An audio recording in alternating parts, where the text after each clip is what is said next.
საქართველოსა და ბულგარეთის გარემოს დაცვის სამინისტროებს შორის ხელი მოეწერა ურთიერთთანამშრომლობის მემორანდუმს შეთანხმებას, რომლის მიზანია გარემოს მდგომარეობის მონიტორინგის და ევროინტეგრაციის საკითხებში თანამშრომლობის გაღრმავება. ამავე ვიზიტის ფარგლებში ბულგარეთის რესპუბლიკის გარემოს დაცვის მინისტრი ისკრა მიხაილოვა გამართავს საჯარო ლექციას თემაზე ევროკავშირის წევრობა, გარემოს გამოწვევები და უპირატესობები. Დაგეგმეთ გარკვეული კონკრეტული ღონისძიებების სფეროები განსაზღვრეთ, რაშიც ითვლება თანამშრომლობა, ეს არის წყალი, ნარჩენების ბიომრავალფეროვნება, დაცული ტერიტორიები, შავი ზღვის სანაპირო ზოლი და ასე შემდეგ. და ვფიქრობთ, რომ ეს დღევანდელი ღონისძიება, როცა მოხდა ხელმოწერა ხელშეკრულებაზე, ურთიერთთანამშრომლობის მემორანდუმზე, არის ძალიან კარგი დასაწყისი ჩვენი ამ თანამშრომლობის.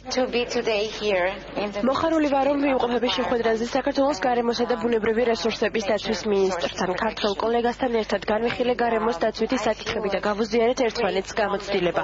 უნდა დავიცვათ ბუნება და ამავდროულად შევქმნათ თანამედროვე ინფრასტრუქტურა ჩვენს ქვეყანაში. ჩვენ გავაფორმეთ ურთიერთგაგების მემორანდუმი ორ სამინისტროს შორის, რომელიც გააღრმავებს ჩვენს ქვეყნებს შორის თანამშრომლობის საკითხებს გარემოს დაცვითი კუთხით.